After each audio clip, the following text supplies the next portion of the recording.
Okay. And I answer. Okay, we're going to go ahead and call the October 27th, 2025 CRA meeting to order. First thing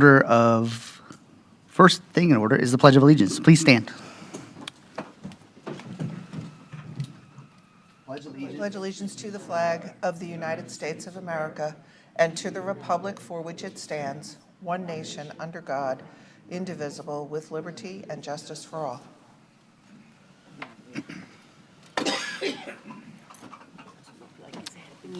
Next up is the approval of the minutes from the September 22nd meeting. Oh, so move. I have a motion Second. and a second. Any discussion, questions, comments? Then all in favor, say aye. Aye. Does anyone have any disclosure of conflicts of interest? Seeing none. Moving ahead to the comment section, we're going to start with the public comment. Please stand and state your name for the record. You'll have 3 minutes to speak for anyone who wishes to speak at this time. Yes, sir. Good afternoon, y'all. William Corbin, Executive Director for the Business Development Board of Martin County. And just wanted to let you all know that CRA staff, Susan and Jordan, have been a pleasure to work with at the Business Development Board. We are engaged in trying to increase revenues and investment in the county, and economic development stretches across holistically, and our CRAs are a really great tool for that, as you all are well aware. And We go to his board next month. and so we're trying to collaborate and work together and stay abreast of activities so we can, really work together for the common cause. So, thank you. Thank you. Thank you. Thanks, Will. Anyone else? Seeing none, moving on to our first presentation. The CRA Rio Capital Projects Review, Town Center Redevelopment, and Dixie Highway Streetscape.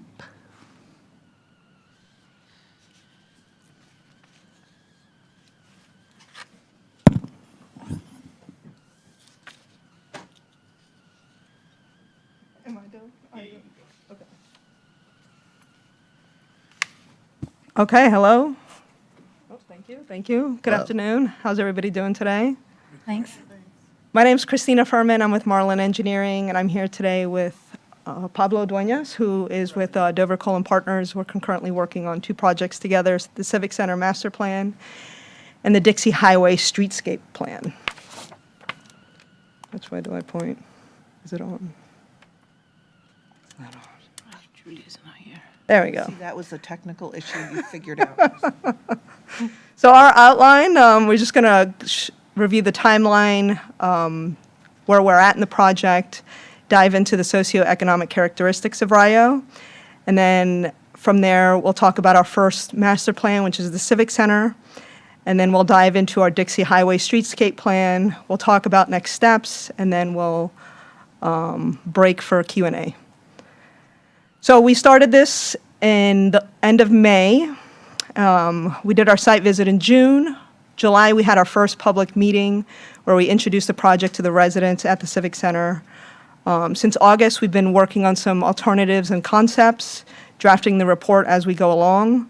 In September, we went to the NAC board to get their feedback on our concepts at that point. Today, we're here to get your feedback. In December, we do plan to go to the public to get some additional feedback before we finalize everything with the preferred alternative and go back to the NAC in January with the preferred alternative. So just a quick overview of the progress we're at. These are our 2 separate projects, and they have 5 and 6 tasks. Project management, which is task 1, has ongoing throughout the project. We've completed the existing conditions review. We're concurrently working on public involvement. We're here today as part of that task. Task 4 is in process. That is the conceptual programming and plan development for both the Streetscape and Civic Center Master Plan. Task 5 relates to the Streetscape Plan only, and it's the cost estimates. And then the final task for both projects is the documentation of everything. Christina, could I just butt in for a second? Yes. So just in case anybody is not clear as to why this is coming to you today or what's the genesis of this, we have been talking about it since early 2025, but I'm realizing that maybe you're not as familiar as we are with it or the public isn't, so I just wanted to give a little intro, if you will. It's two separate projects. One is a streetscape, one is for the Civic Center and the properties around that. If you recall, over the years, we've been buying properties in a key location in Rio for exactly this purpose. So we have purchased some of those properties. I don't know, Jordan, like 5 of them, 6 of them. And that's what's going to be talked about when Christina gets to the Civic Center piece. The streetscape is, of course, part of our redevelopment plan, and as you know, part of it in Rio was done right near Martin Ave and where the Civic Center now sits. That part of the streetscape has been completed. This, what you're going to see, are the other 2 pieces, if you will. So we have the projects, and this might be the confusing part, and I didn't want anyone to be confused, running concurrently. And the reason we're doing that is because it makes a lot more sense, since it's all in the same location, if you will, for our consultant to look at it in a holistic manner, not just as 2 piecemeal things, plus the fact it's definitely more cost-effective to have them working on both projects in the same location at the same time, if you will. So what you're going to see are concepts for both projects separate, but happening concurrently, if that makes sense. Hope that was helpful. Okay, so diving into Rio, we know that Rio's got a population of about 2,500 people, with about a quarter of that population having a disability. It is an older community at a median age of 56, with about a third of the population 65 and older. Very high home ownership rate at 97%.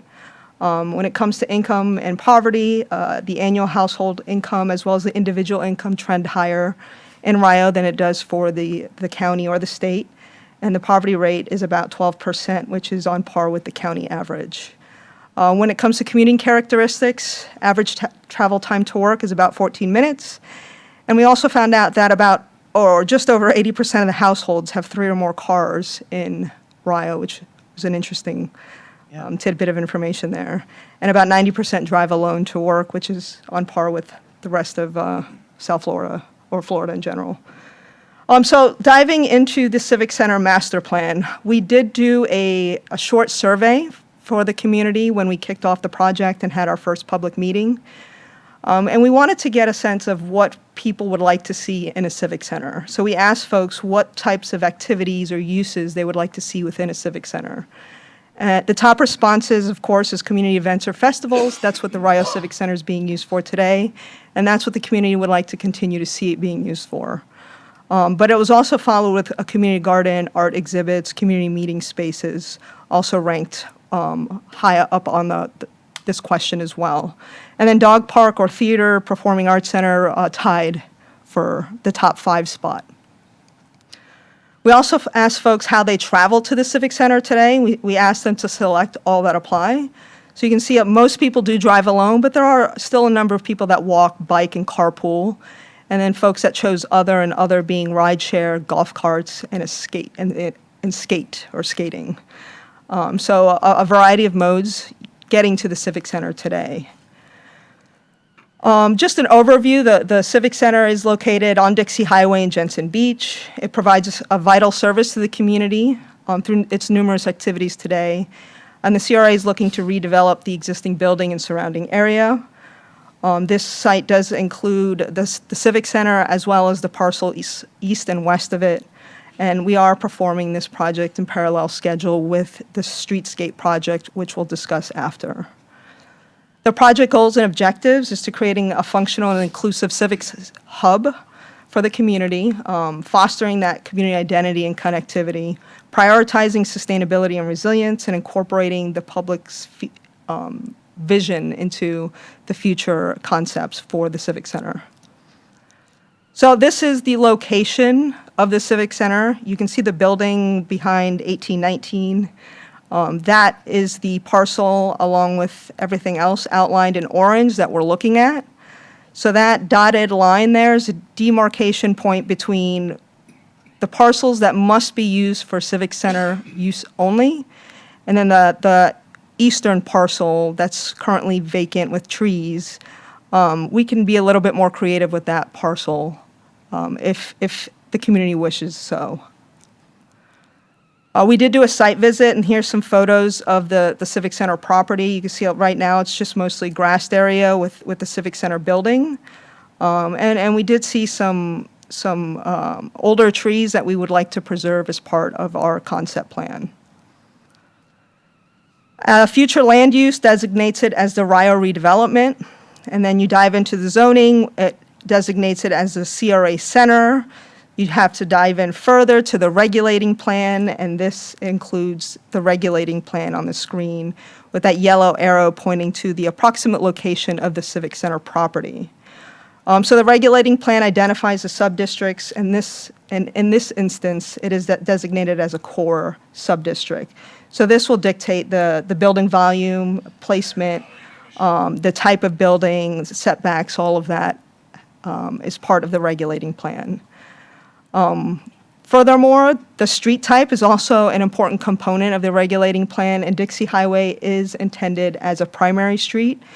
Therefore, the intent is to develop it in a pedestrian-friendly manner so that the building gets placed closer to the street, right? Building frontage with parking maybe in the back or the side. But really, we want to foster like a walkable type of community here. And this is also important for our streetscape. At our first meeting, we asked folks to select their preferred architectural style, and we had a number of different architectural styles because you can find a number of different architectural styles in Rio. Overwhelmingly, the community did choose the Florida vernacular style, and this was solidified at the NAC meeting where the NAC made a motion to move forward with this architectural style for the Civic Center. And so now I'm going to hand it over to Pablo to dive into the Civic Center site plans that we're running with and talk to you about the two concepts that we're looking to build on. Yeah. Good afternoon, everyone. My name is Pablo Dueñas. I work with Dover Cole and Partners, partnering with Martin Engineering for the streetscape and the Civic Center project. So the Rio Civic Center, as Christina was explaining, is based on the current site plus the other two sites on the east and west of the property. And where we have these existing conditions, there are we are locating many trees that are valuable that we don't want to disturb too much.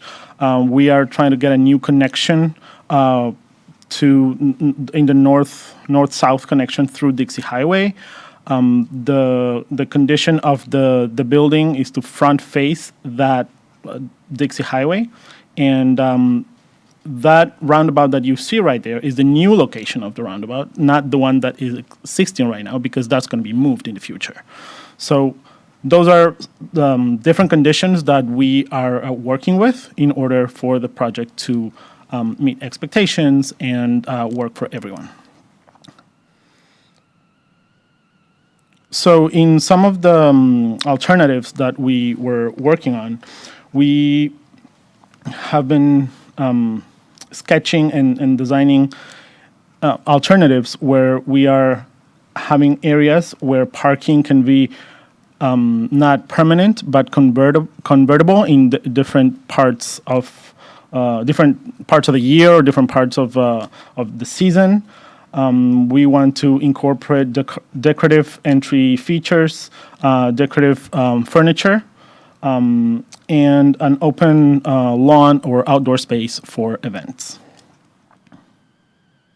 These are four of the possibilities for design alternatives that we already took to the public and to the NAC meeting, and from this we have selected a couple that we are developing a bit more.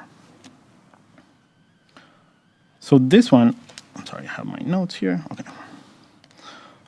So as you can see on the upper left corner, where it says northeast, there is a paved plaza to the west that can be closed and used to stage a farmer's market.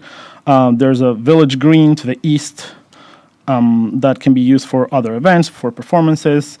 As you can see in the back there, we were proposing a bandstand or what was the name? Pavilion. Yes, I'm sorry. I'm going to help you out there. Yes. To have all these events happening there. Okay. This is another alternative where the basic program stays, but the building is or has the architecture of Florida vernacular, like Christina was explaining. It's pushed back a bit more, so we can locate event tables or other types of furniture on the front for people to use in special occasions. These are other views from of the project from the roundabout where the future location is going to be. This would be the pavilion.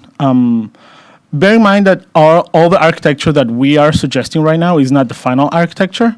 These are just placeholder for style. So the program is based on these buildings, is based on in terms of area, but this is not the final architecture that you're going to have.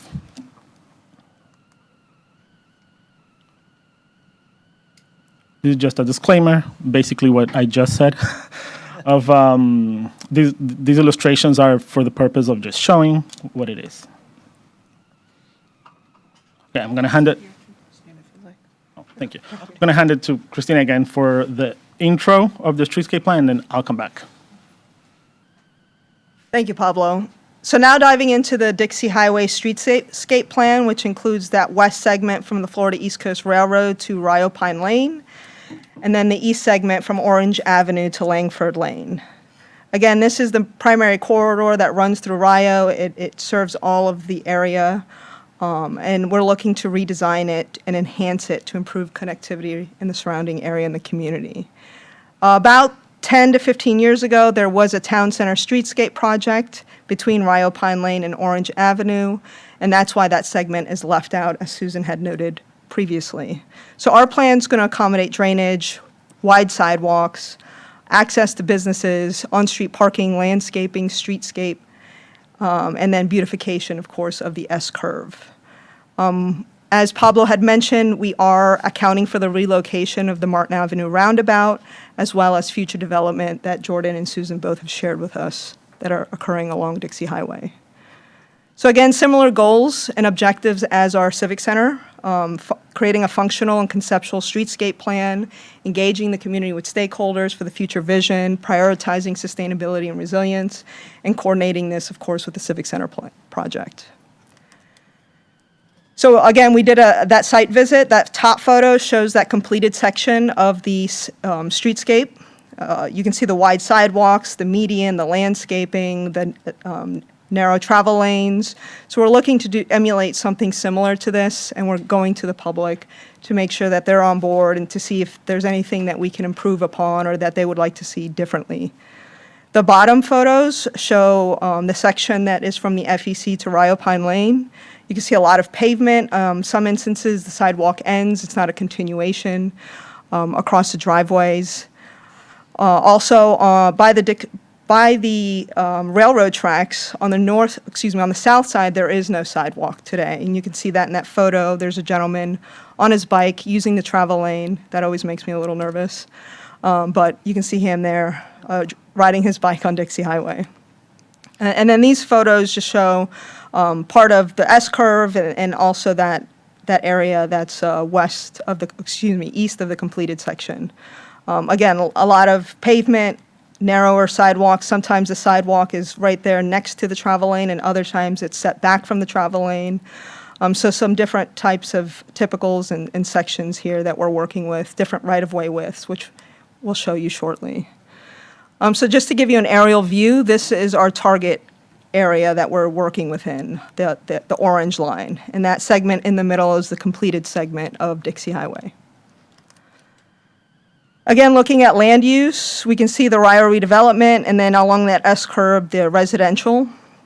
Looking at the zoning, we have industrial, we have CRA center, we have medium-density residential, and CRA neighborhoods as the zoning uses for the area.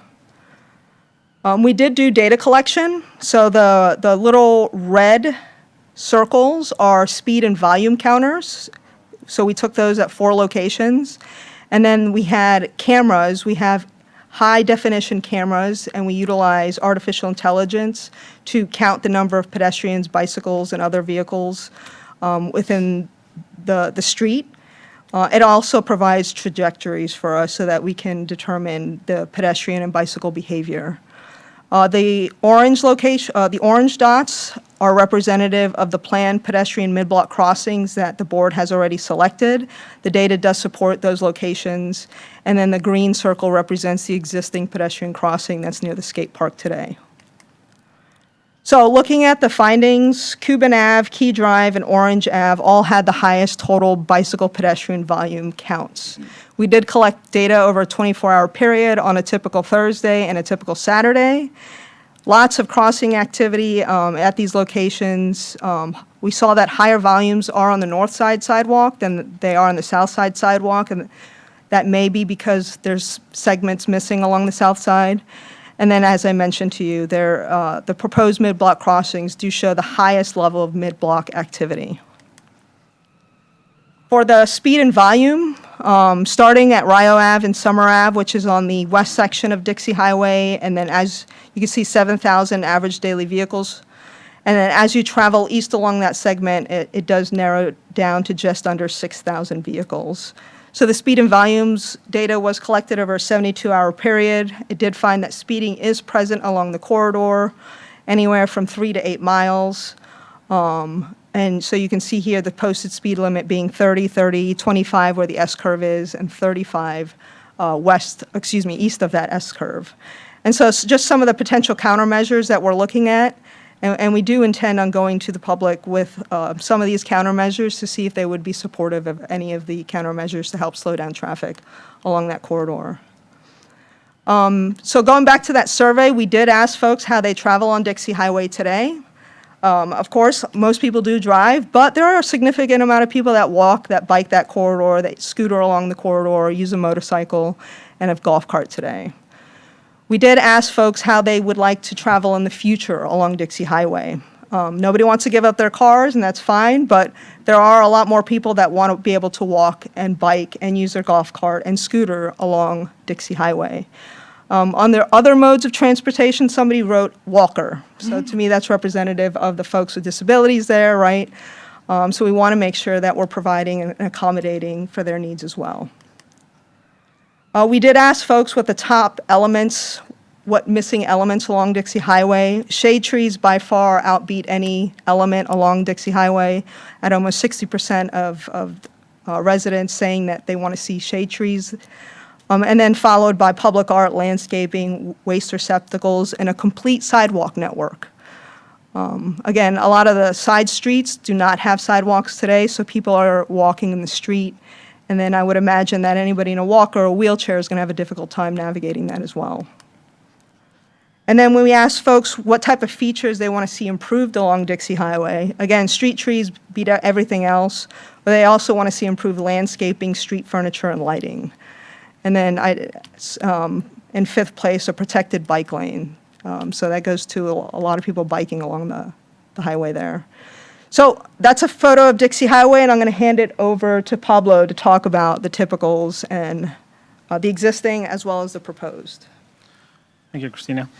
So what I'm going to show you right now are street sections of what we found, what the existing conditions are, and then what we are proposing to make this a better environment for pedestrians and for cars and for everybody.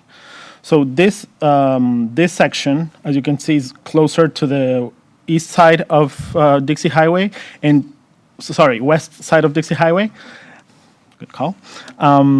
And as you can see, what we found is that the right-of-way is very narrow. Sometimes it includes sidewalks, sometimes it doesn't, and there's not really a very good condition for pedestrians to walk by. And this is what we're trying to propose. More street trees, according to the survey responses that we got. Keeping parking on-street parking, not playing too much with the travel lanes, but accommodating landscape and more protective measures for pedestrians. This is another street section a bit further east, close to where the streetscape is already done. And as we can see, there's lack, again, of street trees, and the conditions for pedestrians are not the best. And this is the proposal that we have. What we found when we started doing all the surveys and getting all the information that we have for the existing conditions is that the right-of-way is very variable all along the Dixie Highway. Sometimes it goes up to 100 feet, sometimes it goes down to 40 feet. Sometimes it includes easements for sidewalks, sometimes it doesn't even include on-street parking properly. So it's a challenge to work through those conditions, but not impossible. And there are many ways we can accommodate all these elements to make the street safer, and so it looks better as well. Now, if we continue going east after the S-curve, this is one of the sections that's one of the bleakest, not only because there is not only enough street trees, there are a few good conditions for pedestrians, but like I said before, the right-of-way is 100 feet, so the distance that we have to play with is wider, is better in a sense, but at the same time, it gives the sensation that it's such a wide place. So it's one of the parts where there's more speeding, where there's more accidents, and that's because the road is not designed to be protective of pedestrians. So this is one of the proposals that we are working with, maybe adding a median, having on-street parking as a protective measure, landscape and trees on both sides, and generous sidewalk on both sides. If we continue moving east, this is another street section. These are the existing conditions, and our proposal of having shade trees and landscape to make the environment better and the pedestrian safety also better.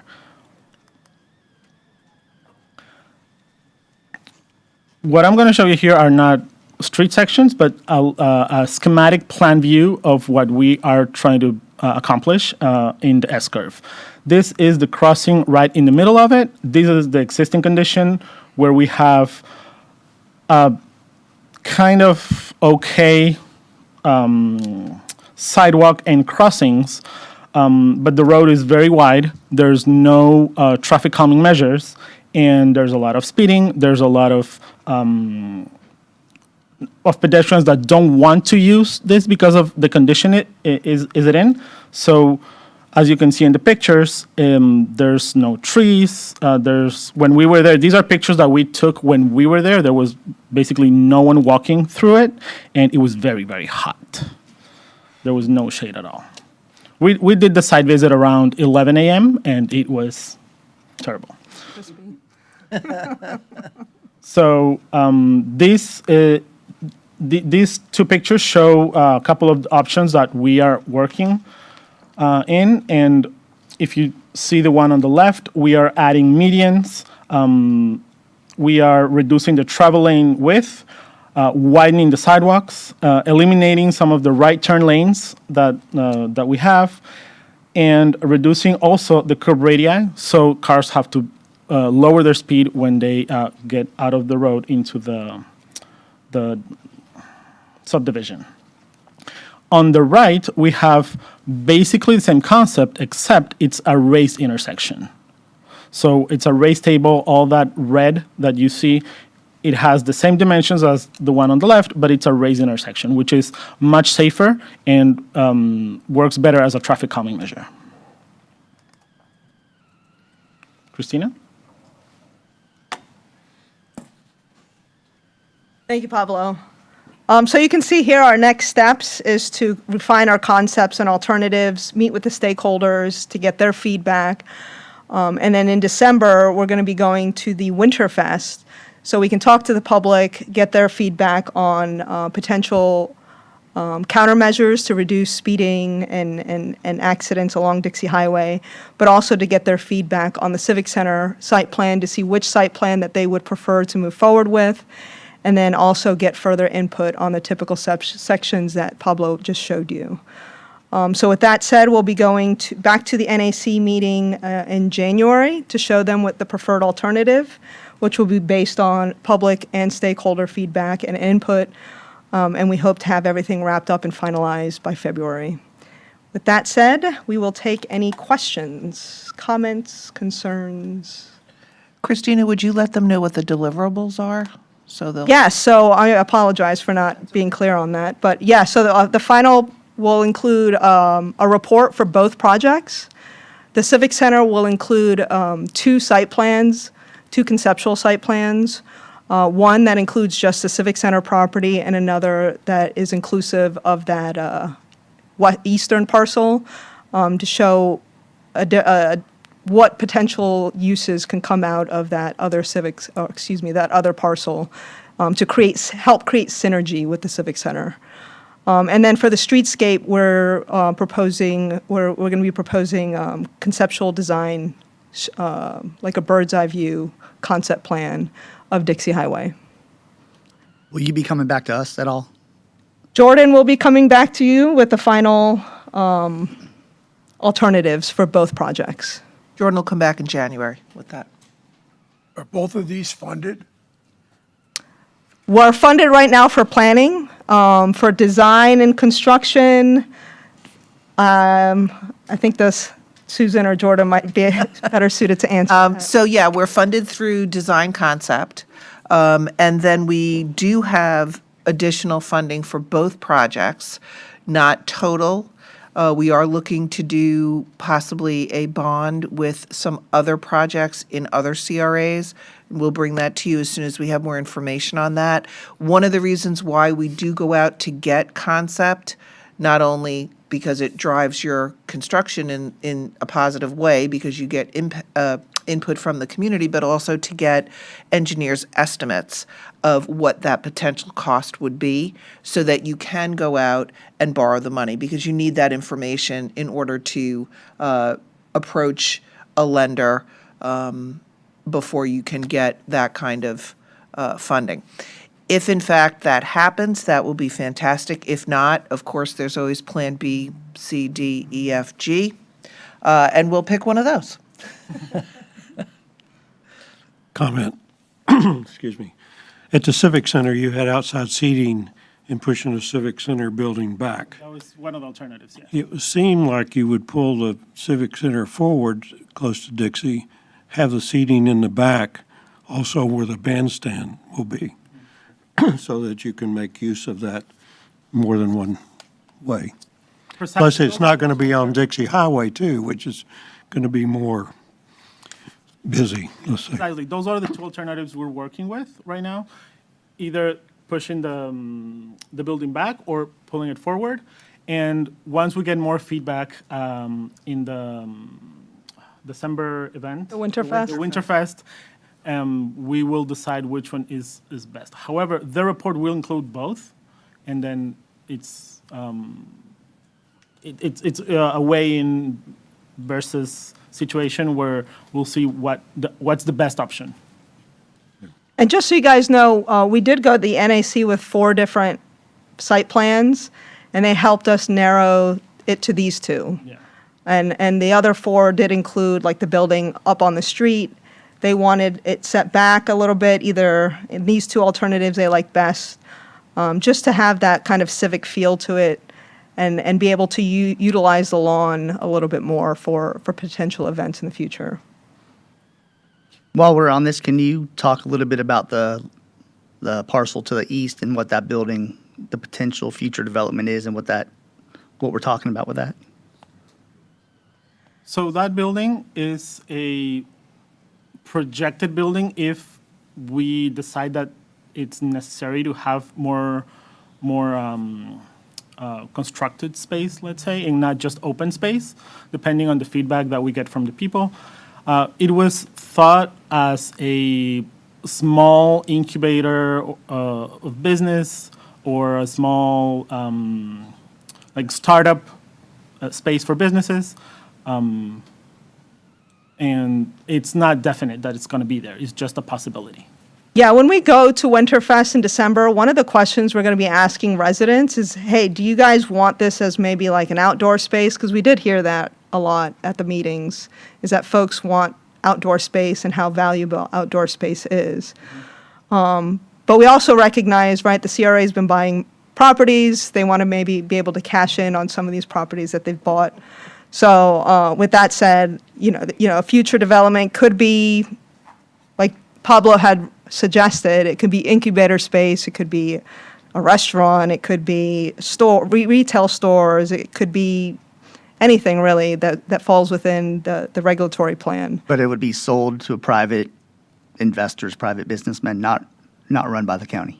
If it does get developed, that is the intent, is to showcase like the possibilities and also to help the CRA kind of dictate the type of development that would go there to ensure that it matches with the Civic Center and there's some type of synergy there, if that makes sense. It's interesting to note as well, if you didn't know this, that the property that the Civic Center now sits on, we cannot change the use for that property. So in other words, the properties around it that we've purchased, we could build a building or use it as open space, and we were real excited because we were hoping to be able to have a big, huge, wide space to develop a new civic center, but that's not the case because that property is specifically only to be used for civic center uses.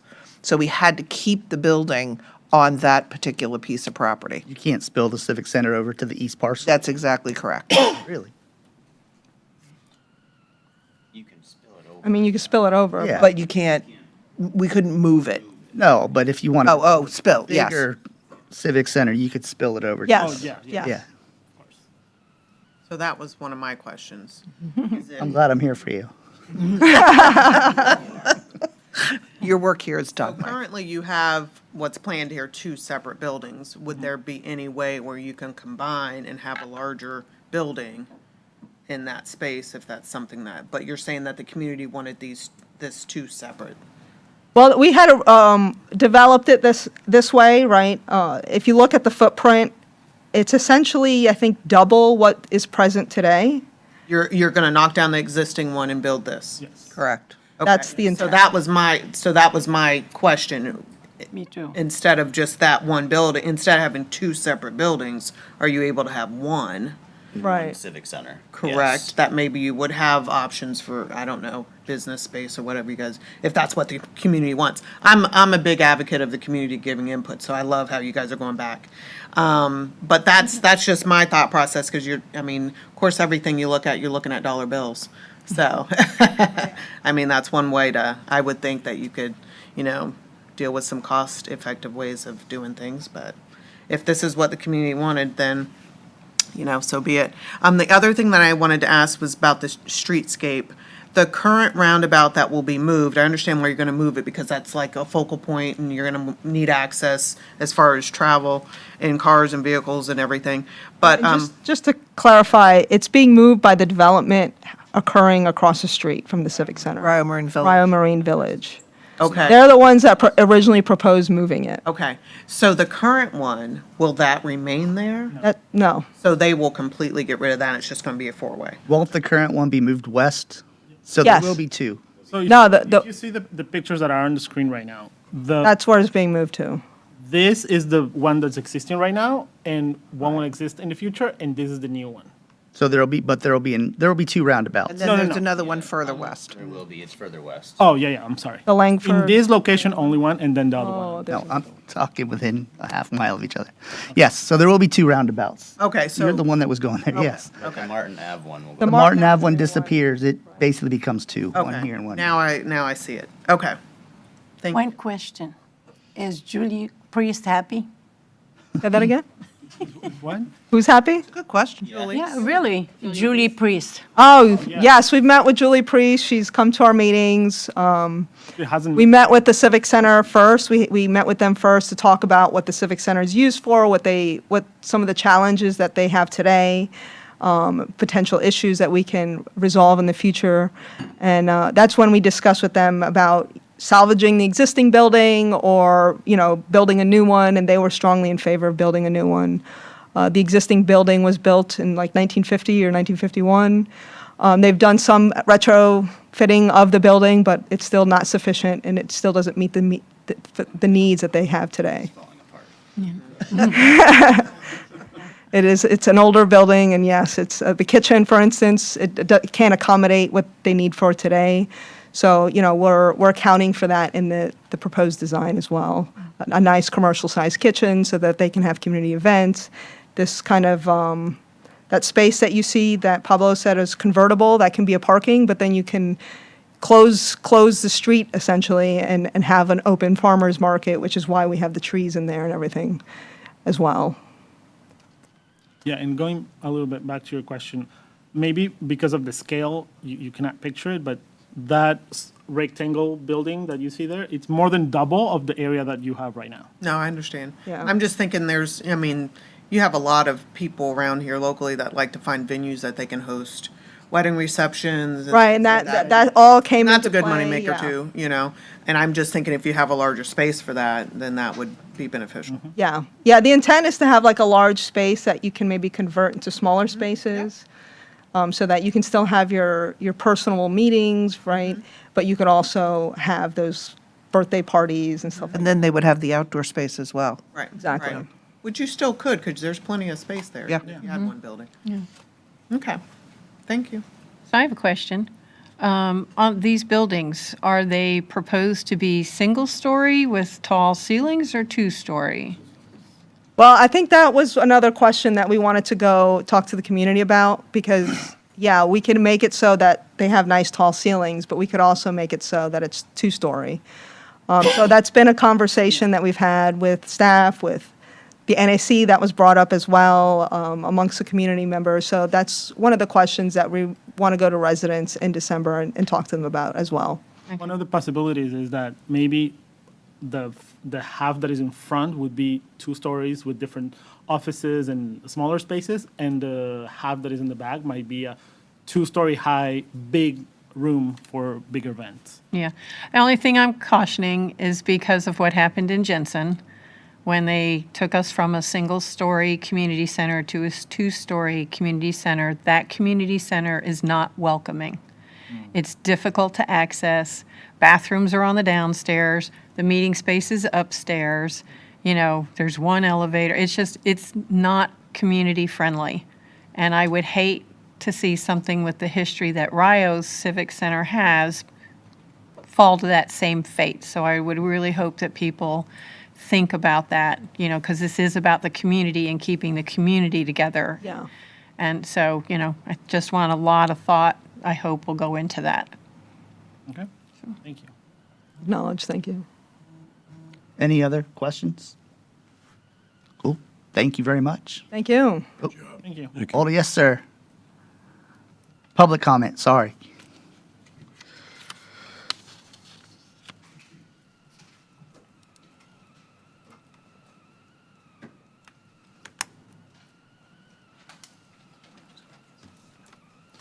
Gary Erler, Port Salerno. This wasn't on my topic for attending this meeting, but I believe it was the third slide from the end, whenever they showed like a four-way stop, and then they were going to eliminate the right-hand turn to slow down traffic. We have that issue in Port Salerno where they did it on Cove Road. It's this one on the left, where they were going to eliminate part of the right-hand turn lane. Yes. And you say traffic studies were done. I was just wondering, which we have that same issue going on now. They eliminated a right-hand lane, and now it's either tore up. When they redesigned the road, it's a mess. Everybody half the staff can attest to it. Every NAC meeting, it becomes an issue. There is traffic, and I was wondering if the studies were done, exactly how much traffic was going to the right. The tabletop seems to be the corrective action that's being done now. I personally don't like it, but if the community likes it, I love it. But removing a right-hand turn lane that there is existing, how many cars go that way? That's my biggest thing. We have that issue coming into Old Dixie and Port Salerno, and we're fighting it to get it reversed, and we know it's not going to happen. I have something else later. Thank you. Thank you. You had those numbers of cars? Okay, moving back along, fourth quarter report. Before we leave this, sorry, Mike, I just wanted to know if you had any other input you wanted to share now with our consultants? I'd like to know, I'm curious about the design of the building, because you show us three of them, and I didn't know which. Want to make sure to see which one. Which design? We're not to any designs yet. Huh? We're just Well- trying to get an idea before we get into. Just, this is more site plan, what you might prefer in terms of where the building is set, but we won't see architecture until the next phase. Except that the style of architecture chosen by the community and the NAC Time's up for you. is Florida vernacular. Yeah. So that would be the style.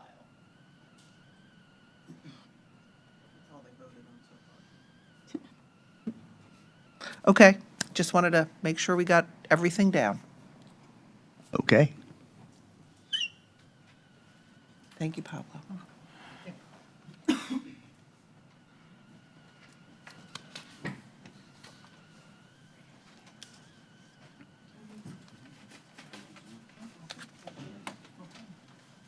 Are you standing?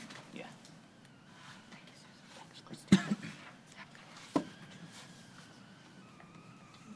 All right, it's that time of year again. It's the fourth quarter report. For the record, my name is Jordan Pastorius, Assistant Manager of the Office of Community Development. The fourth quarter report for fiscal year 2025 will be reviewing July, August, and September. Do I need to do that full screen thing? Oh, yeah. How do I do that? View. Yeah, that one. Thanks. Sure. And then, yeah. All right, we're going to start off with Golden Gate. The septic to sewer program, there's 72% of the properties connected. El Camino project is currently under construction. The landscape vision plan, we found the key findings for that project. The neighborhood improvements, the consultant was retained. As you can see, as of today, 72% have connected to sewer. The El Camino project, they were putting in some drainage structures. And with the Golden Gate landscape vision plan, they had identified the project site and the key community points of interest. Golden Gate neighborhood improvements. This was the concept for that project and identifying all the streets involved. In Hobe Sound, unpaved roads, the notice to proceed was issued for construction of Eleanor and Hammond Streets, and the Hobe Sound Historical Society started work on the Hobe Sound Historic Train Station. With neighborhood enhancements, pole banners were installed on Southeast Bridge Road, and we received 4 responses to the Dixie Stormwater and Streetscape project. The unpaved roads, you'll see here, those roads are identified as gravel or previous asphalt or sand. The Hobe Sound Historic Train Station, moving right along. And both new veteran banners were put up, and then new Christmas banners were ordered. Moving to Jensen Beach, the West End Boulevard drainage improvements, there were design options submitted. With the Church Street project, we worked very closely with the owner to the north, where he agreed, and we're in that process of him donating property for additional right-of-way. As you can see, this is the area for the West End Boulevard and Maple Ave drainage improvements. And that additional property that would be donated as right-of-way is 30 feet to the north, which will allow for organized on-street parking and pedestrian safety with sidewalks and street trees with shade and undergrounding utilities.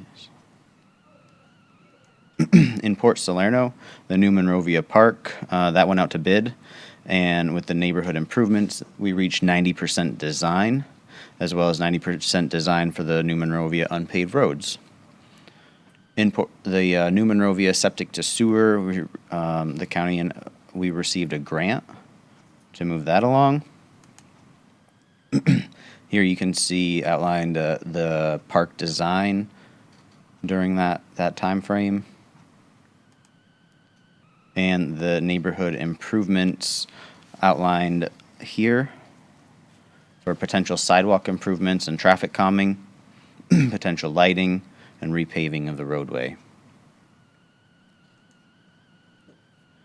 This identifies the raised intersection that reached the 60% plans where ballots were sent out in September. And here you can see outlined in red the 43rd Ave and Field Street improvements reaching 90% design plans during this time frame. And this would make that complete section, that block circle. In Old Palm City, the Palm City property RFP, we received one bid, and during this time started negotiating the contract.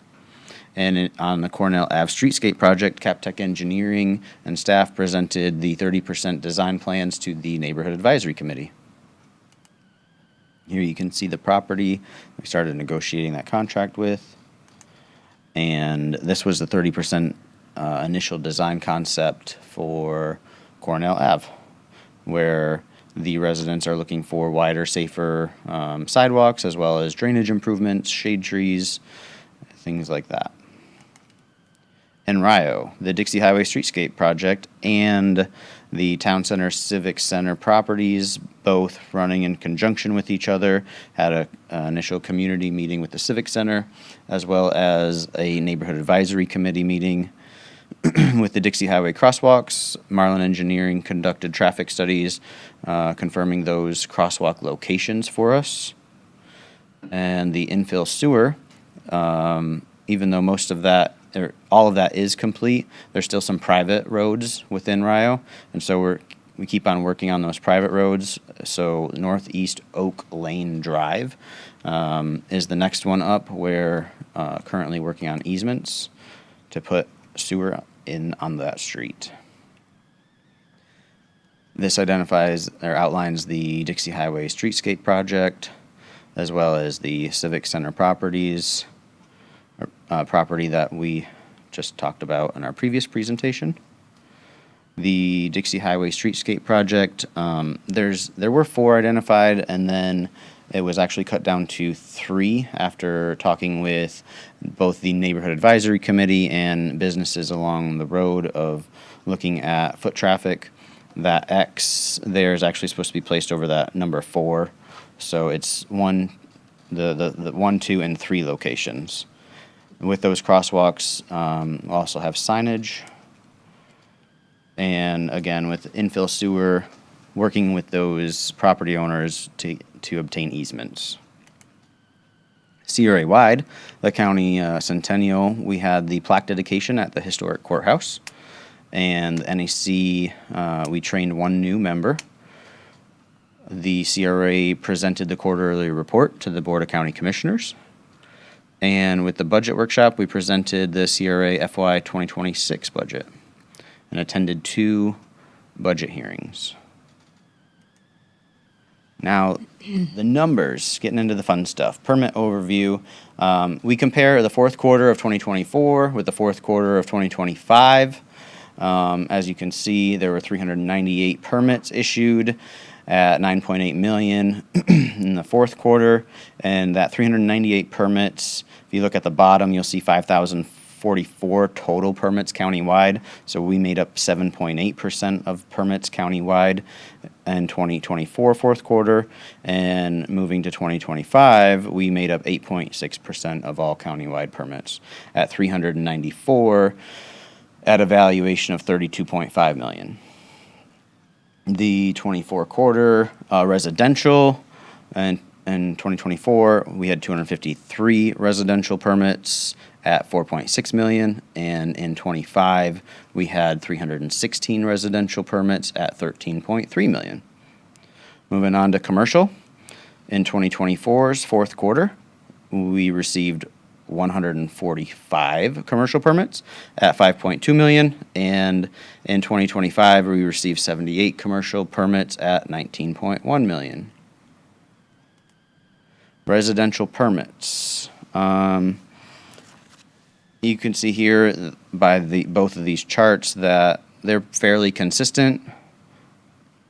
But when we move on to the residential valuation, what stuck out to me was Golden Gate was significantly higher than the previous year's quarter. And looking into that data, there were 24 new construction, new single-family home permits that were pulled. So, That I think is the result of septic to sewer. so you can think, yep. And Well, the whole thing, septic, the sewer and the neighborhood restoration, yeah. So you can think all these permit numbers, they could be a water heater, a roof, things like that of lower value than a brand new building. So those brand new buildings significantly increase that valuation.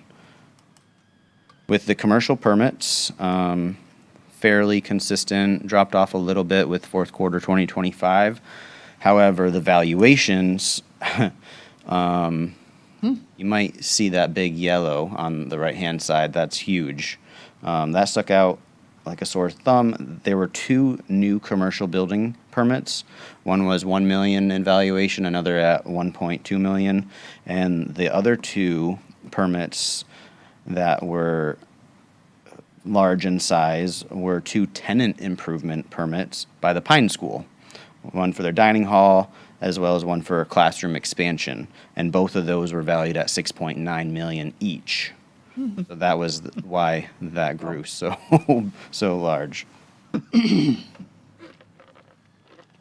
And that concludes the fourth quarter report. Thank you.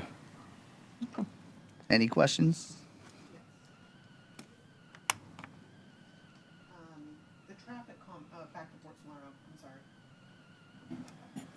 The traffic calming ballots, what were the results on that? I think I missed that one. Which one? Which one? Well, this is the, The Port Sullivan. we had a good, right, this is the fourth quarter report, so that's what happened in the fourth quarter. We didn't have any results at that time yet, so we'll talk about that in the next presentation. Okay. And then Have the, that information here. thank you. There was also an issue with engineering on the 43rd and Fields. Did that get resolved, or Is that more of a capital projects update? or we okay? What is, I'm sorry, I was asking her another question.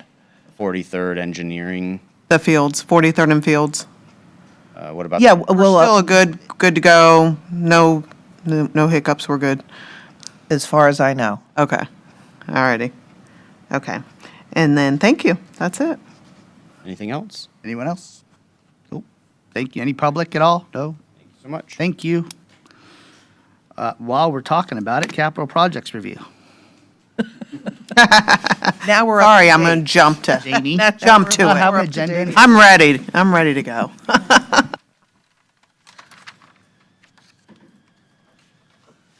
Okay.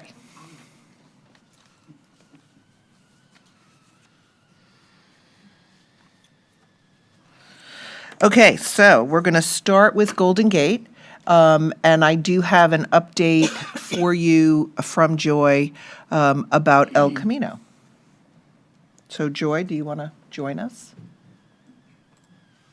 he's hiding. Where is it? There we go. Good afternoon, Joy Puerta, Program Manager. I just thought I'd like to give you an update of the El Camino because most people are always saying that there's nothing going on out there. And and what people don't really realize is most of it is underground in the very beginning. And then once everything goes underground, then you start seeing everything come about. So we had clearing, grubbing. So of course the contractor was out there. They started from Jefferson heading north all the way to Del Mar. If you recall, the project it was bid in two sections, the main section from Del Mar to Jefferson, and then the alternative plans was from Indian Street to Del Mar. So far they had cleared, they've cleared everything up between Jefferson and Indian, but kind of stopped doing more of it from Del Mar to Jefferson. Then they did the leveling and grading. So if you go out there, you know that all the trees that needed to be removed that were in the way of the, facilities that are going to go in have been removed. They put silt fencing up to prevent any contaminants from going into adjacent properties. Then they did the grading of the swales. At least they started the grading of the swales. They started laying out the rock. But if you've noticed, we're in a very wet season right now, so everything has been pretty much submerged out there. So I know a lot of the swales that have been created will have to be redone and cleaned out with new rock. So that's a disadvantage now, but it is the rainy season, hurricane season. And the contractor knows that. They're allocated a certain amount of rain days. Drainage installation, that's the main key thing. All the drainage has been installed between Jefferson and Del Mar. They did start, I think, between Del Mar and Clayton, they started installing some. But this is, of course, the quarterly, is this all quarterly report now, or can I tell them up to date? No, this is capital Yeah, up to date. So they are actually going to be starting to put the drainage in at the alternative section, which would be between Indian Street and Del Mar. So you should be seeing that starting this week if the ground starts drying out, because it's totally saturated right now from the rain we had over this weekend. But they're moving very quick and getting all these structures in.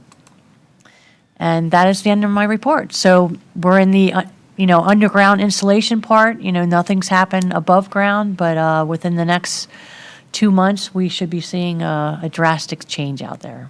Does anybody have any questions for me? You have any other questions while I'm up here? No. You might as well stay. Okay. I'll wait for my turn. Okay. You want me to stay? Yeah, sure. Okay. We will go back to this.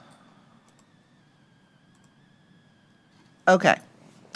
The Golden Gate Landscape Vision Pilot Project was to have an event this Wednesday evening, the 29th. That event is going to be postponed, just letting you guys know. That was a decision from administration today, along with the CRA. We need to do a little bit more collaboration with our consultant, and I think to make sure that we have a better event that's well attended. So we are going to postpone from this Wednesday, probably till after the holiday, because we're already in November and we know how that goes when you're trying to have events and everybody has personal events and holidays and whatever. So please let people know if you, especially Sadia, you're in the Golden Gate area all the time. So if you do know people that were interested in coming to that, please let them know that we'll be back out there with a new date as soon as we have something confirmed. Neighborhood improvements, we're still at 30%, and they are going to come to the CRA board next month. And, Wen from DDEC has been here before. She's going to come back to you again next month with some updates on that. Moving to Hobe Sound, streetscape and stormwater project. Contract negotiations are still ongoing with our potential engineer. That's going well. Now we're into Port Salerno. Jamie, that's just letting you know.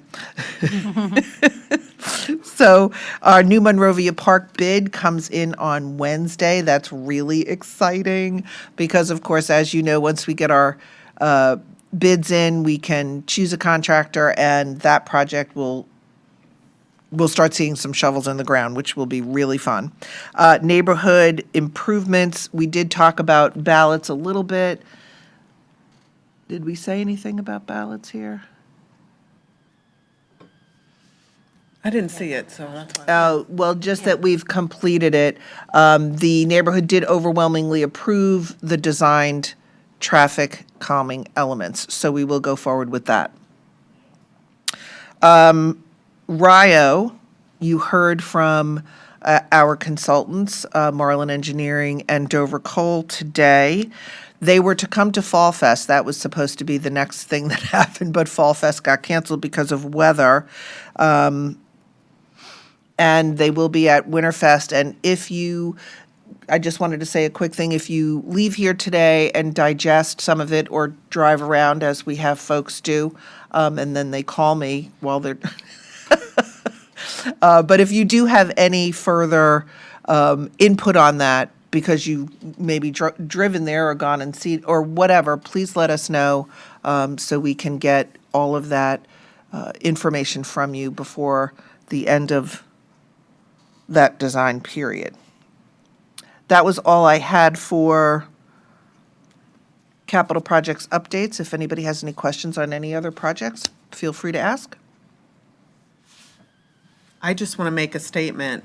I've had people reach out to me and they're very excited about the park improvements starting. I mean, there's some who are like, well, where can I go, to enjoy a park? And so people are starting to get excited about that, so I'm glad. Yeah, it is exciting, especially when you get to this point. Yes, yes, yes. Ready to be done, ready to get going. So now can I go back to the question I had about the engineering issue for Which project? Fields and 43rd?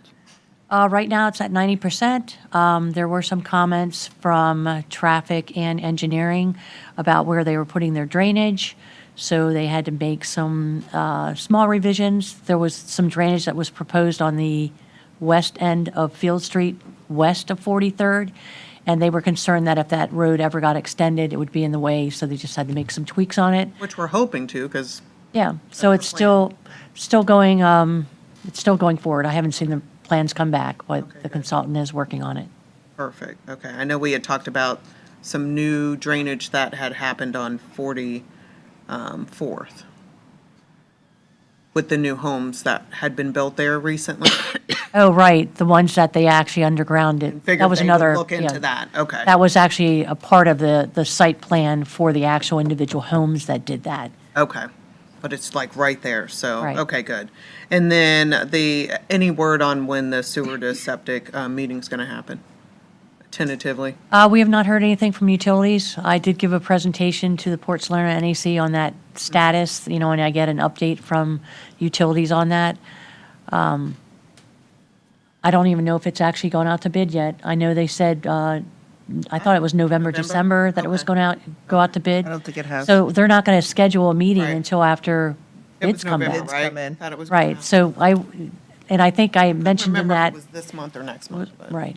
Yeah, I don't think they would have a date for us, Jamie, until probably February, Or even later than that. even later than that, because it'll have to go out to bid for 60 days at least, I would think, 30 to 60. Probably 30 to 60. Yeah, and then open the bids and then take it to the board and all that stuff. Yeah. Thank you. Sure, Chuck. Did you forget Palm City?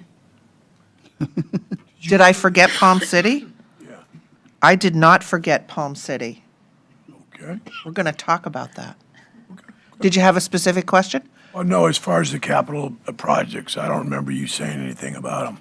Oh, well, we recently had an NAC meeting. Well, it was really a community meeting where we had sent out some information to everybody. And I know Jordan talked with lots of the homeowners and sent out letters to everybody on that street to come and talk with us. We had utilities there. We had Public Works there. Of course, Commissioner Campy was there. We had some resilience people there as well from the county to talk about the drainage and that kind of thing. Lots of people showed up. How many people, Jordan, would you say? Like about 70 people. Yeah, yeah, it was a great turnout. People were really engaged and interested in talking about the drainage issues, which of course there are many. There isn't a single project that's going to alleviate that. So that's why we had the other departments there, because the Cornell Ave streetscape project is further down the road.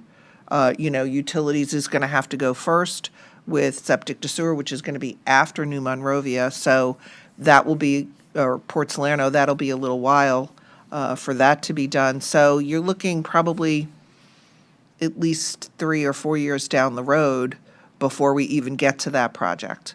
So we wanted to make the community aware of that and to know what their issues were so that the projects that are being planned before that make sense. Thank you, Chuck, because I really did need to talk about that. Any other questions? Any public at all? Seeing, yes, ma'am. I have something to say. I don't get the newspaper, but a lot of people do. That's Mr. Pine, I think he's obsessed with the county or something wrong with that man. One of the things said, you know what the CRA is doing with the money? Making everything pretty. And I say, thank you, Tom. I'm glad he's enjoying it. I'm glad he thinks it looks good. Nothing wrong with that. I didn't think it was right. Well, he's, of course, has a different spin on that we're not doing anything that actually helps. When I would have to say probably 75% of our dollars, if not more, is infrastructure-based. So And I feel bad. he's allowed to have public comment. I didn't say he wasn't allowed, but it's just so.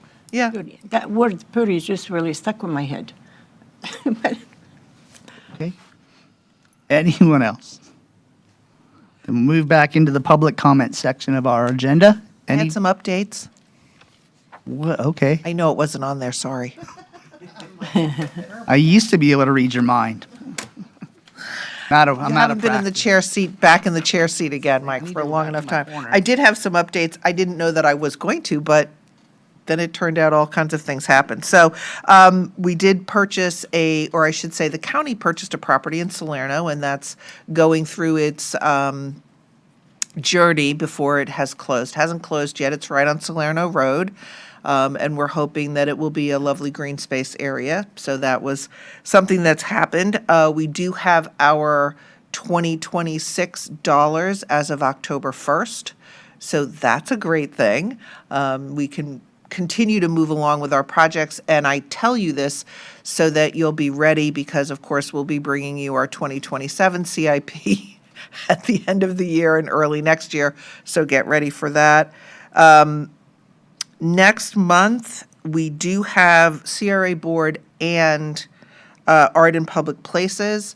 I know I did have one member that was interested in possibly moving that meeting because it is the week of Thanksgiving. I don't know if there's anybody else that would like to do that. The proposal that I have for you is potentially December 1st, and then either have a December meeting or don't have a December meeting.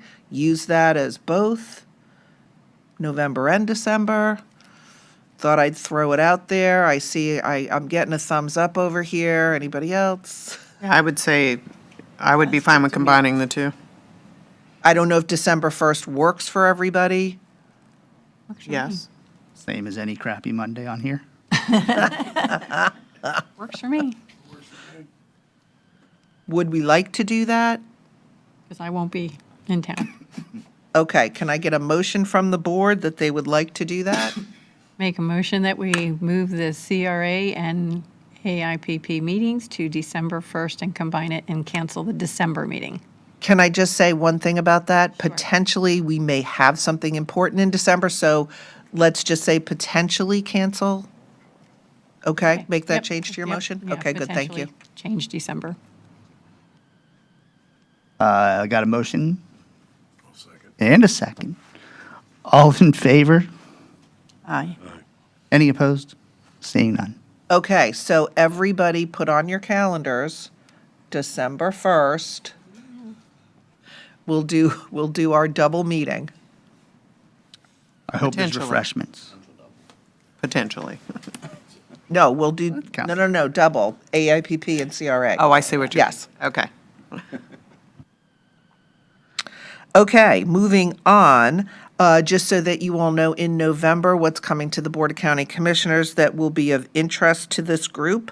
November 4th, Rio Marine Village, both phases, final site plan. That's not technical, by the way. They don't call it that in growth management. But this is a very big deal, and I just wanted to let you all know, in case anybody wants to come and say to the board that, that's a great project. Also, in November on the 18th, the meeting on the 18th, we are hoping to have the right-of-way donation for Church Street in Jensen. So that would be a great thing to happen as well. Can you repeat the Rio Marine project date? I'm sorry. The Rio Marine project date, November 4th, at the Board of County Commissioners. Which is here. Correct. And the time? It is on the agenda. I can't give you a specific time because there isn't one. Oh, I'm sorry, the meeting starts at 9. Thank you. I just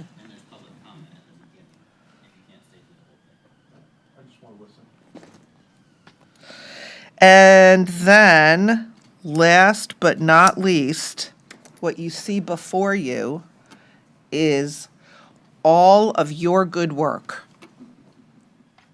So just so you all know, we did receive an American Planners Association Award, second place for Best Places in Florida for Palm City Place and Patio. Yay, thank you for voting. And then we went to the Florida Redevelopment Association Conference 2 weeks ago, and we were honored with 3 awards, which is a kind of big deal. They only give out 19 throughout the state. So the first one that we won was for annual report, which I have diligently given them every year and never received anything. But I think it was our digital platform live from Martin County. They really liked it. So we did receive an award for that. And then we received 2 more awards, one for Palm City Place and Patio, which was the Infrastructure Capital Projects category. And the biggest surprise and biggest honor was the President's Award also for Palm City Place and Patio. And that is what they find is the best project throughout all categories statewide for that year. So we really cleaned up, I think, and this is what we came home with. So it was very exciting. Interesting to note that they split some of these awards into large city, small city, or large county, small county, and that's based on population. We just hit, unfortunately, the large city. So even nicer in a way that we're competing against Tampa and Orlando and Miami, who have a lot more money to spend than we do, and we still came home with some really good stuff.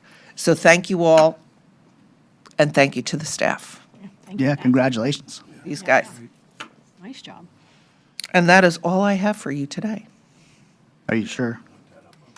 Not really, but I'll interrupt you if I think of something. Then we'll move on to the public comment section. Yes, sir. I knew we had one.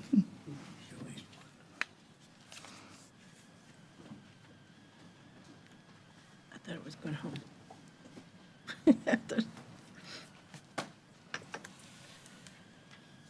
Gary Erler, Port Salerno again. It was actually a question, something that came up at our NAC a couple, 3 weeks ago, and we won't have another meeting for another 6, 7 weeks. There's a development was proposed, now I guess it's approved. Supposed to be sharing a driveway with the veterinary office. I kind of did a little digging. Looked at some of the county maps, and I saw that the veterinarian owns his own driveway. There's a right-of-way between him and that proposed property or development. It was explained to us during the presentation of that they would end up with a shared driveway. I asked this board or possibly staff if they could do a little digging on that in our next NAC. Some of that can be clarified. That'd be great. That's all. Thank you, folks. Congratulations on your awards. Have a wonderful afternoon. Thank you. Any other public comments? Moving on to member comments. I want to thank our beautiful person for making the copies for me. I appreciate it very much. And I promise I'm not loaning it to anybody. Not this one. We'll just steal those later. Any other You member would. comments? I just wanted to make clarification for the septic to sewer project. It is for Port Salerno. There's, see, I keep forgetting. There's misconception that it's just New Monrovia that will be converting. It's just done in phases. Yes, it starts in New Monrovia, but it'll be all of Port Salerno. Okay? Thank you. Yes, sir. Yes, I'd like to make a comment, and it's been a long time coming, but a lot of planning by both NIC of Old Palm City and the staff and Commissioner Campy. If it hasn't been for our staff and Commissioner Campy, Palm City Place would not be there, so thank everyone for that. And a member of our NAC. An old member of our NAC.